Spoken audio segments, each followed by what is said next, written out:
Why did you screw over your parents? It was never my plan, but they forced me to. It all blew up about a month before college started. I had gotten into Columbia, my dream school, full acceptance. But it wasn't a full scholarship, so the deposit and first semester stuff were going to be expensive. It was fine though. My parents had been telling me since I was 12 that they had a college fund for me. They made a huge deal about it too. Every time they said no to buying me new shoes or gifts for my birthday, it always ended with some version of, but remember, we're saving for your future. Fast forward to now. The time to use that fund was finally here. I was excited, but every time I asked about it, they got weird. My dad would say he was busy. My mom would tell me we would talk about it later. A few times I caught them whispering in the kitchen, and when I walked in, they would go silent like I was not supposed to hear. My stomach started sinking, but I kept hoping I was just being paranoid. 3 days before the deposit deadline, I sat them down. I had all the papers printed and highlighted. I explained everything. The amount, the deadline, how important it was. I even told them about the scholarships I'd applied for, trying to show them I was not just relying on the fund. They would not look at me. My dad just stared at the TV like he wished he could crawl into it. My mom fiddled with the hem of her shirt. After a few minutes of silence, my dad cleared his throat and said, "The college fund is gone." I did not get it at first. I thought maybe they moved it or it was just tied up somewhere. I asked what he meant,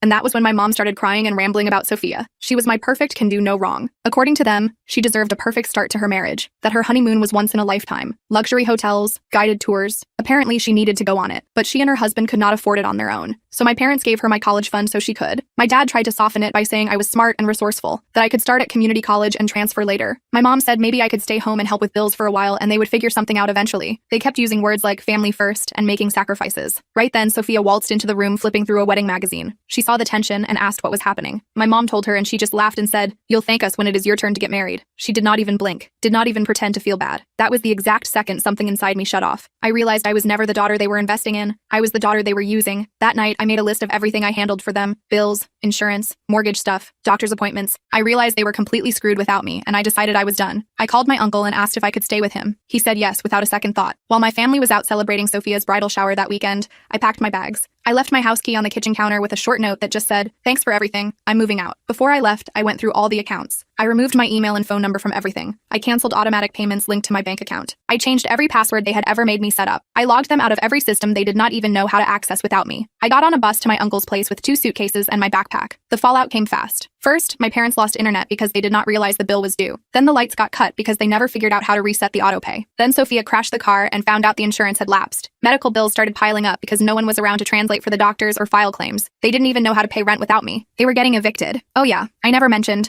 none of them spoke English. So they were totally screwed. But I did not feel bad. I wanted to just forget about them. But then I came home to my uncle's one day, and I found Sophia, as well as my parents. They were moving in, and there was nothing I could do about it. I couldn't tell you what her parents did to her when they saw her here, but don't worry, the full story is on my channel and linked below.